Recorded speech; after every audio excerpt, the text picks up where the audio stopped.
el programa Memorias que Perduran de hoy vamos a tener una grata conversación con un apasionado por el periodismo, don Carlos Vicente Rebollo Hervas, titulado en el periodismo en la Argentina, pero además en relaciones públicas.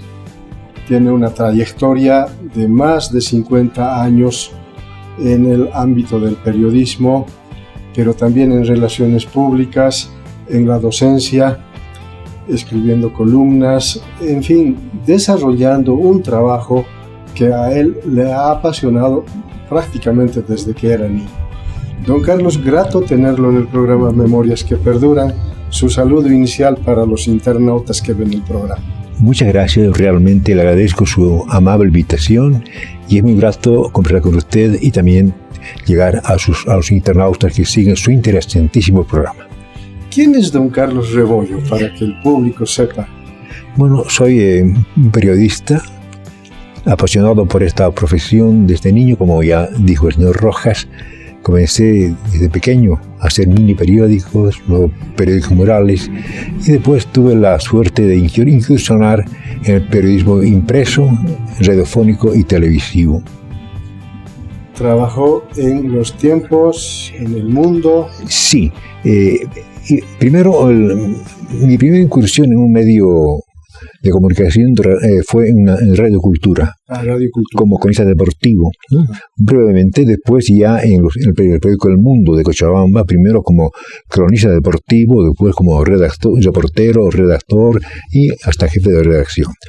Luego, después de eso, estuve aprendiendo en Argentina y al volver participé en la resurrección de los tiempos. Justamente estuve en la reaparición de los tiempos, luego pasé a Radio San Rafael, después estuve casi 10 años en la universidad como director de relaciones públicas, donde también hice periodismo y me dirigí a un periódico llamado Realidad Universitaria y una revista también universitaria documental. Después pasé al Gobierno Boliviano, donde, como director de relaciones públicas, pero también ahí hice periodismo, publicaba mensualmente la revista Aeronoticias. Y luego también volví varias veces al periódico de Los Tiempos, también hice labor en Radio María, en comunicación radiofónica, y así en diferentes medios. Ha publicado un libro que se llama precisamente Pasión por el Periodismo. Exactamente, sí. Y aquí refiere precisamente sus inicios cuando Los Tiempos se cerró, sí, y empezaron a hacer un periódico. Quisiera que se refiera un poco a su experiencia. Éramos niños y justamente mi papá era un lector de Los Tiempos apasionado. Lo primero que hacía era salir a comprar su periódico de Los Tiempos. Pero el 9 de noviembre de 1953, Los Tiempos fue asaltado y destruido, y al día siguiente nosotros estábamos desolados cuando no había Los Tiempos en las calles. Estábamos tan tristes, estuvimos realmente impactados por la falta del periódico Los Tiempos, por lo que niños empezamos a hacer un periódico a mano. Mi hermano mayor, Roberto, y yo hicimos 2 periódicos, mini periódicos los llamo. Él hizo el periódico The Day, y yo le puse el nombre de Los Tiempos, pero en inglés, The Times, y así escribíamos a mano y dibujábamos las imágenes y contábamos todas las cosas del hogar. Imaginábamos que vivíamos en la República de Bolivia, y como era una temporada realmente tremenda aquella, la década del 50 del siglo pasado, gobernaba el país el movimiento nacionalista revolucionario y había una continua acción subversiva de la falange. Entonces había una represión feroz y eso mismo ambientamos en nuestra imaginaria república. Nos hacíamos golpes de Estado en la casa. Aprovechamos la ausencia de nuestros padres los días viernes que tenían la devoción de ir a la Recoleta a pie. Y aprovechábamos, juntábamos municiones, decíamos municiones a unas semillas de un árbol de paraíso que había en una plaza cercana, y hacíamos, jugábamos a la revolución, tomábamos el palacio que era el dormitorio de nuestros padres, y nombramos un nuevo presidente. O sea, era mi hermano mayor y yo nos alternábamos en la presidencia, que en cada golpe de Estado. Y eso publicamos en nuestros periódicos, además de otros hechos, nos gustaba mucho el fútbol, y hacíamos encuentros deportivos y publicábamos también con eso llenábamos nuestros mini periódicos. De ese modo suplimos la ausencia de los tiempos que realmente nos impactó muchísimo aquella circunstancia. ¿Y cuál fue la reacción de su papá? Bueno, sí, bueno, nos secundaban todos, no había ningún problema. Solamente que una vez tuvimos una anécdota muy curiosa. Sucede que comenté que juntábamos las semillas de paraíso de una profesora cercana diciendo vamos a traer municiones. Bueno, y en aquel tiempo que había un control político minucioso, como había permanentes planes de subversión, algún vecino escuchó que decíamos vamos a traer municiones. Y la cosa es que una mañana de un invierno aparecieron en la casa todos los agentes de control político a revisar dónde estaban las municiones. Buscaron todo durante más de un año, no encontraron ninguna munición, por supuesto, únicamente las semillas de paraíso que juntábamos y nuestros revólveres de juguete que eran usados en nuestra imaginaria revolución. Bueno, entonces se fueron a ir sin encontrar nada. Pero eso nos obligó a hablar ya con más cuidado, ¿no? De no comentar vamos a hacer municiones y vamos a hacer revolución, sino nos cuidaban de los comentarios, porque realmente en el tiempo la delación era increíble. Cualquier vecino que tenía una animadversión con alguien lo denunciaba. Este es rosquero, este es falangista, y lo llamaban sin contemplación al control político, ¿no? O sea que había que cuidarse. También en el libro refiere el Colegio Bolívar. Exactamente, el colegio. Lo mismo ya relacionado con el periodismo. Sí, y en el colegio ya entonces hice periódicos murales. Tanto en el colegio como en la JEC, en la Juventud Estudiantil Católica, hacía periódicos murales que los poníamos en las paredes.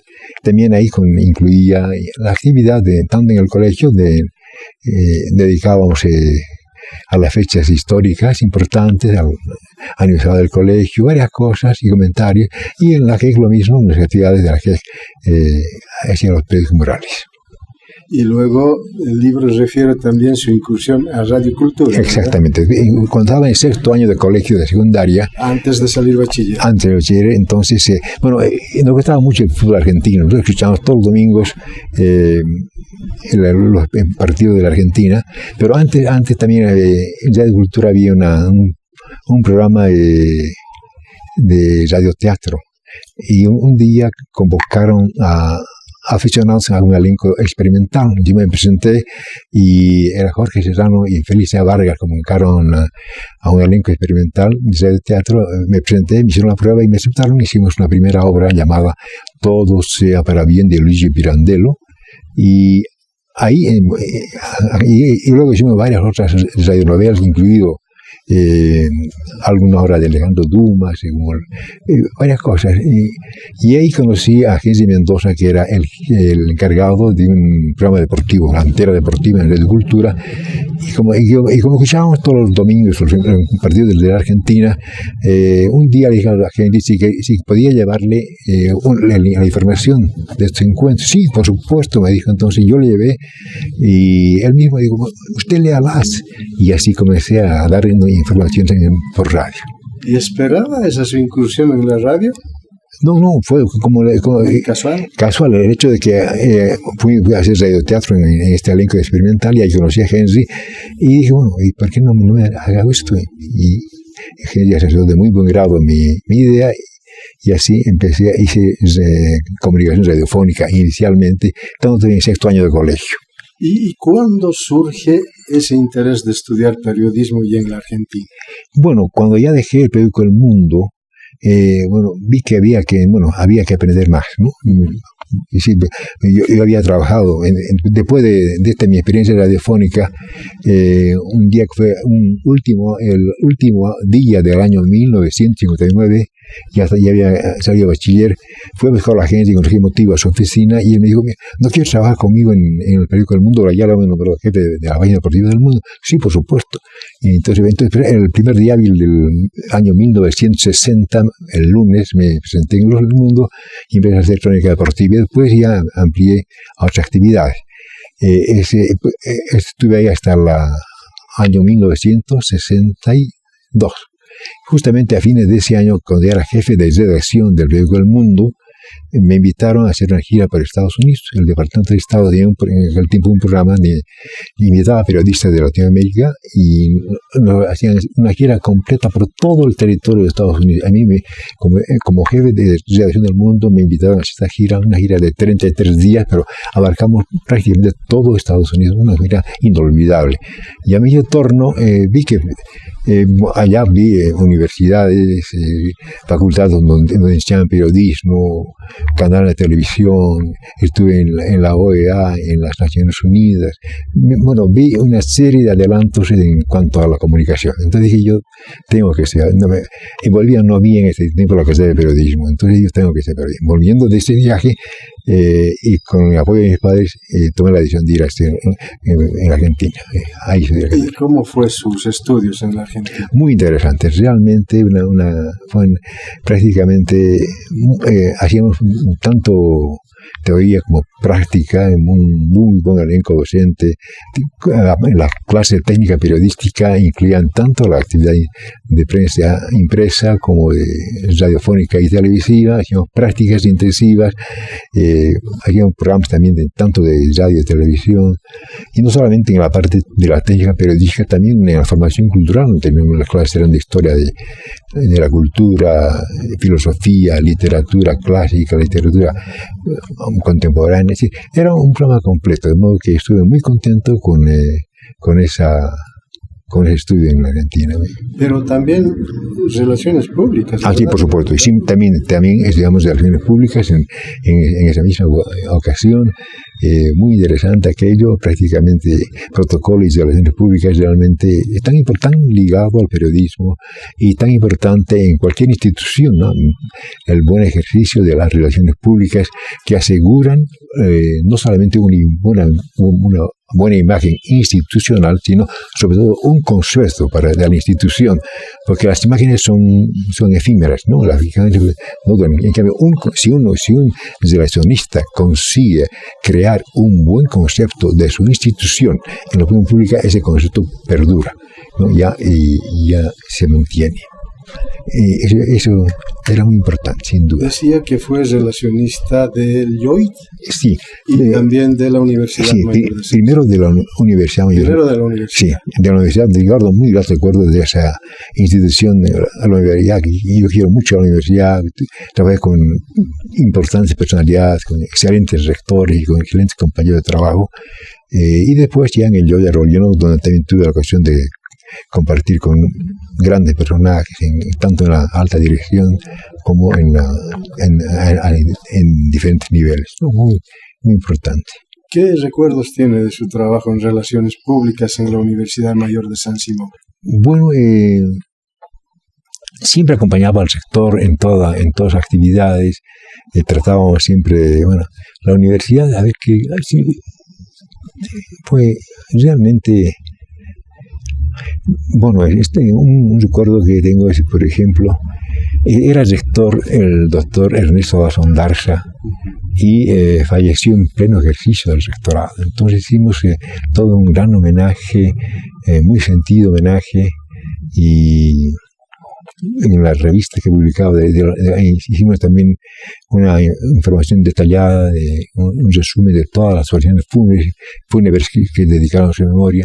Entonces, muy importante. También recuerdo mucho, pero antes de Ernesto trabajé con don Walter Pereira Reynolds, que fue rector, un excelente personaje. También con él trabajé muchísimo. Y luego, después con el doctor Augusto Morales, también con el doctor Alberto Quiroga, que fue rector, también un rector muy dinámico, muy emprendedor. Y luego con el doctor Augusto Morales Azúa, varios rectores. Guardo muy gratos recuerdos de mi paso por la universidad de casi 10 años. Y también lo más importante fue que justamente estando trabajando en la Universidad Mayor de San Simón, se creó el canal 11 de televisión universitaria.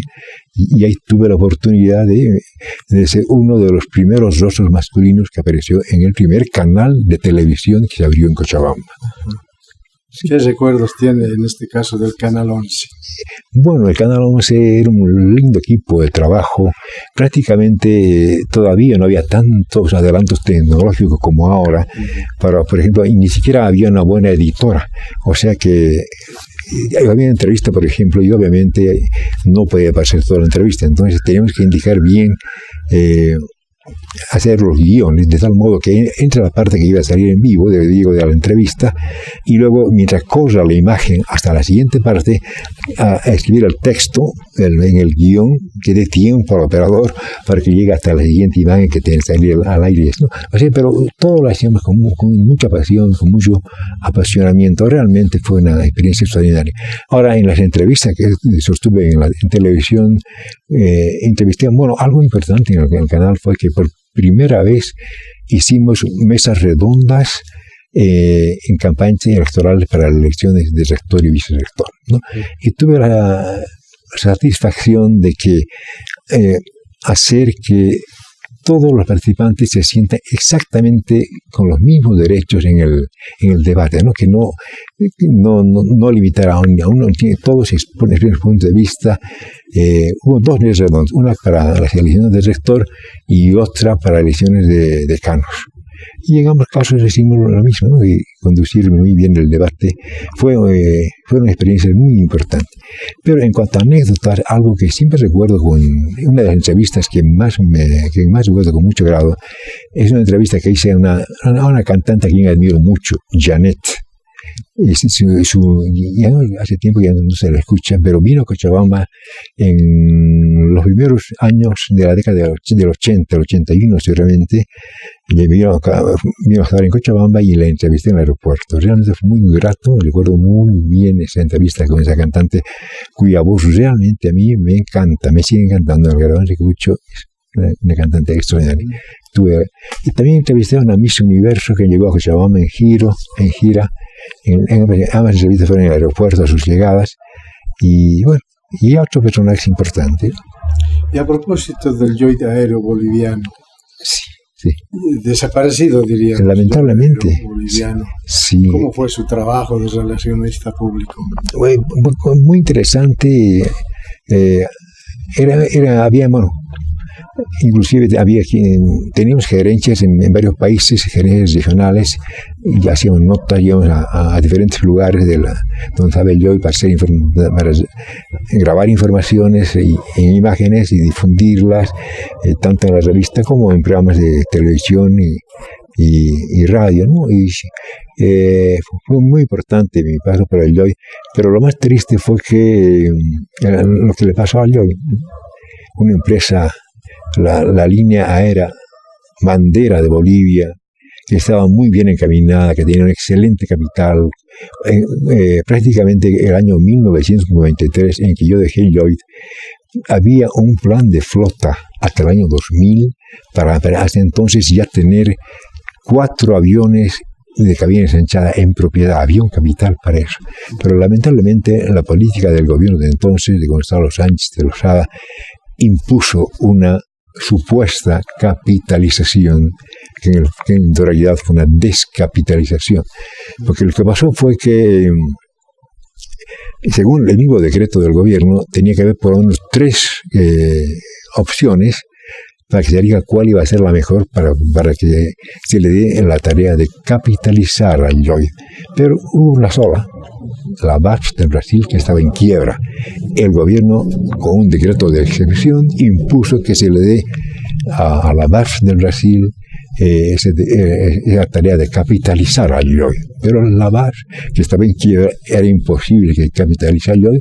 Lo que hizo fue descapitalizar al Joy, porque los ingresos el Joy tenía ingresos extraordinarios, pero los ingresos más importantes no entraban a la caja del Joy de Bolivia, sino que se iban a Brasil. Fue tan injusto y tan indignante lo que se hizo, que todos los activos pasaron directamente a la empresa supuestamente capitalizadora, que era la BASF, y los pasivos quedaron en el Joy de Bolivia.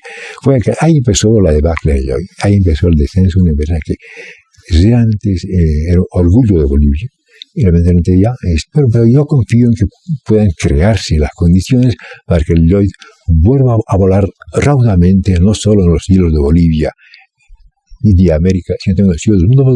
El Lloyd ya llegó a Europa, ya volaba a Europa, pero espero que vuelva a hacerlo.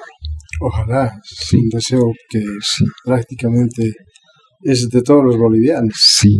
Porque a partir de la desaparición del Lloyd aparece Aerosur, luego desaparece Aerosur, aparece BOA, que ahora es hegemónico, diríamos. Y sin embargo en cualquier actividad no hay nada mejor que la sana competencia, ¿no?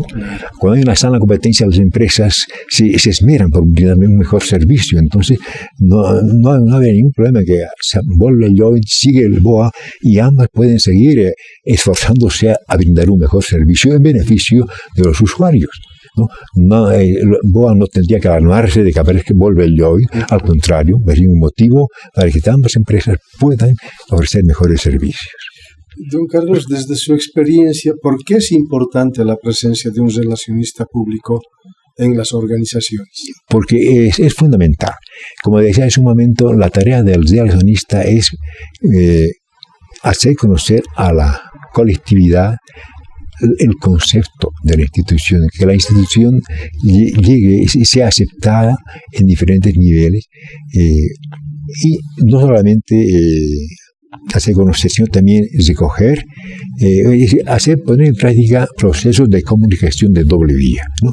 Hacer llegar información a la colectividad, lo que hace, y también crear canales de comunicación de retorno para recoger qué cosas se puede mejorar, ¿no? Buscar la opinión de la gente para ver, lo estamos haciendo bien, en qué estamos fallando, recoger. Entonces, con ese proceso de comunicación de doble vía, entonces podemos ir mejorando, porque nadie es perfecto.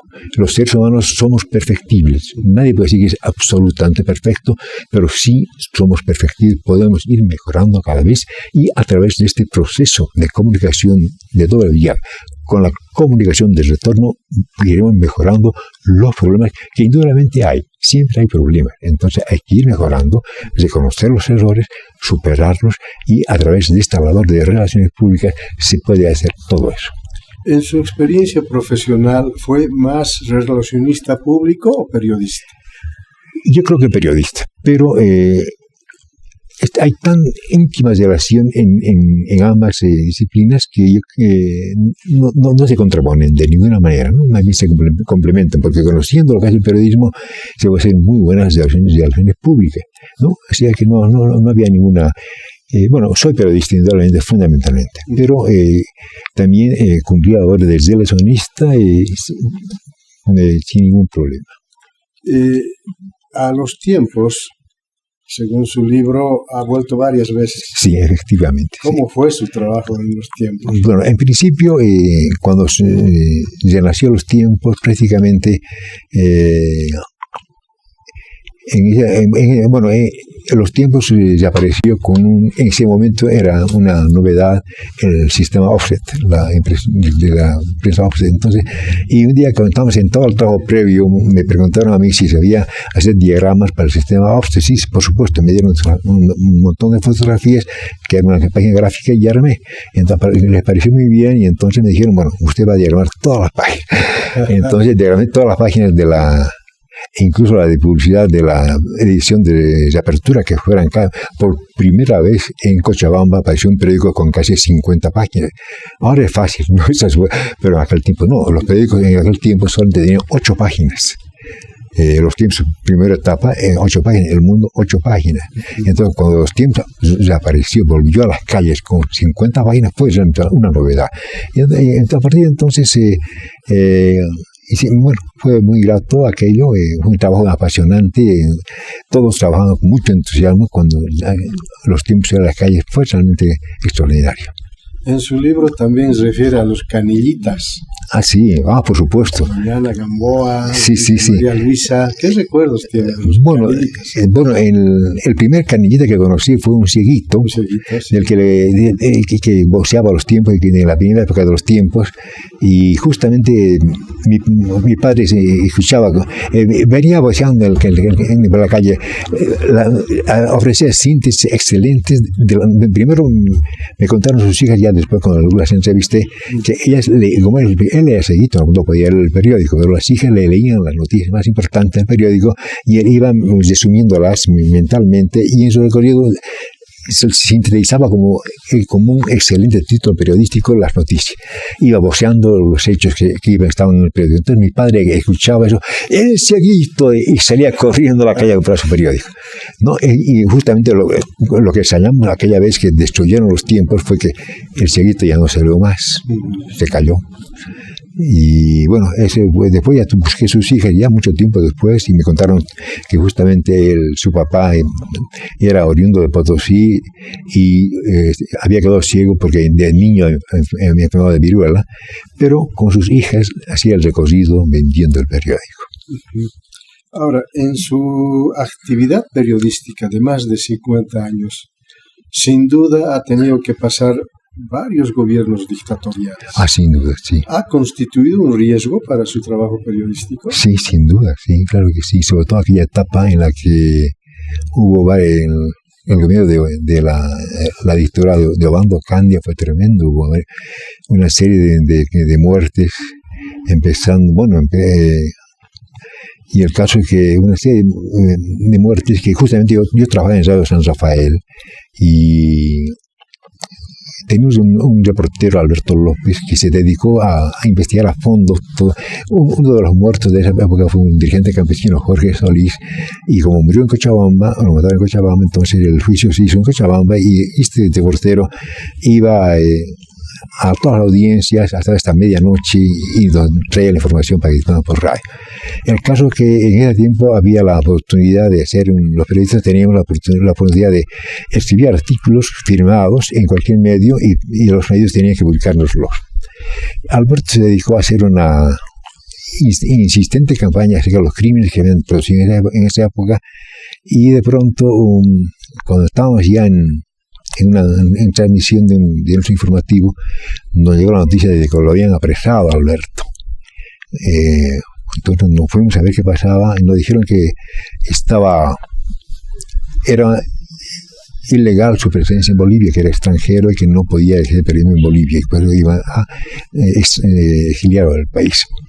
Entonces pudimos hablar con Alberto y dijimos, ¿cuál es tu situación? Mira, no, yo sí he nacido en Orán, Argentina, pero mi padre es combatiente del Chaco de Bolivia, me han inscrito en el consulado, o sea que según ley, cuando hijos de bolivianos inscritos en consulados tienen ciudadanía boliviana, y tengo un carnet de boliviano que nos mostró. Entonces dijimos, reclamamos, no hicieron caso. Y una mañana de un sábado nos llega la versión de que iban al viernes. Un viernes tienen que sacarlo ya a Alberto del país en un vuelo de comercial de Alloy, y sigo insistiendo para que lo liberen, no me hicieron caso. Entonces nos llega la versión en la noche del viernes de que el sábado iba a salir el vuelo y que había la orden de arrojarlo de un avión en vuelo a Alberto. Obviamente eso era imposible que pase en un avión en vuelo comercial, pero en ese momento no pensamos así. Dijimos, tenemos que impedir que Alberto sea embarcado en ese avión. Entonces, todos estamos de acuerdo en la radio, sin permiso del director, agarramos una Volkswagen doble cabina que era de la radio, nos fuimos al aeropuerto con la decisión de impedir que Alberto se embarcara en esa aeronave. Por suerte, en ese tiempo estaban haciendo trabajos en la plataforma principal del antiguo aeropuerto Jorge Luis Mann, y los aviones, los pasajeros se embarcaron mucho más al fondo, detrás de la gerencia general, donde era más fácil llegar, ¿no? Entonces pudimos llegar hasta las inmediaciones del lugar donde embarcaban los aviones, y logramos rescatar a Alberto antes de que lo hagan entrar en... Fue una hazaña, fue una hazaña en imprudencia, porque la gente estaba armados, podían haber reaccionado ante nosotros, pero no, a golpes nos dimos paso, rescatamos a Alberto y le hicimos escapar. Y nos quedamos los demás en el aeropuerto y logramos la llamamos Operación Comando. Fue como una operación. Bueno, nosotros no estábamos armados, la gente sí estaba, pero por suerte no hubo ninguna reacción y logramos rescatar a Alberto. Después logramos que se reconozcan sus derechos, que reciben los papeles, y Alberto se quedó sin efecto la orden de expulsión. En el libro también se refiere a la actividad de la docencia. Sí, pues muy interesante, sí. La primera labor docente que realicé fue para la Universidad Católica, justamente en un curso que no había todavía que se llamaba la carrera de comunicación, pero se hizo un curso de actualización para los periodistas que es en ejercicio. Justamente el director de ese curso fue el doctor Raimundo Grigoriou, quien convocó a varias personas y dimos un curso. Duró un año y medio o dos ese curso de actualización para periodistas, y ahí fue mi primer periodo donde di la asignatura de géneros y redacción periodística. Después ya fui convocado cuando se abrió la Universidad del Valle, me convocaron para que sea docente ya a fines de la década del 70 y eran del 80 ya, y justamente cuando se abrió la Universidad del Valle fui convocado de 4 asignaturas, ¿no? Teoría de la comunicación, relaciones públicas, relaciones humanas y hospedaje, porque tuve la ocasión de hacer un curso de administración hotelera, y como en mi función de relacionista de Lloyds tenía mucho contacto con los hoteles, porque personas importantes que teníamos que hospedarlos en hoteles, etcétera, entonces pude dictar en la cátedra de hospedaje. Las 4 asignaturas estuve 5 años de docente en Univalle. Y también en el interim también fui docente en la Universidad Central, también con una asignatura de teoría de la comunicación. Ahora, para concluir nuestra entrevista, don Carlos Reboll, quisiera preguntarle cuáles son sus logros, la satisfacción de esta actividad periodística de más de 50 años. Bueno, en realidad, poder practicar el periodismo en diferentes ámbitos, ¿no? Y realmente fue muy lindo para mí trabajar primero en un periódico, luego en radio, poder comunicarme a través de un medio masivo, hacer llegar mis mensajes a la población, y después en televisión. No, es importante. Yo creo que en los 3 campos cada medio tiene sus ventajas y puede hacerlo con mucha satisfacción de mi parte. Bueno, agradecerle, don Carlos, por esta entrevista y por compartir su experiencia de trabajo con los internautas que ven el programa Memorias que Perduran. Os reitero mi agradecimiento al señor Constantino Rojas por esta amable entrevista y a todos los que pueden apreciar esta entrevista a través de este medio. Muchas gracias. Muchísimas gracias por haber aceptado esta entrevista, esta conversación en Memorias que Perduran.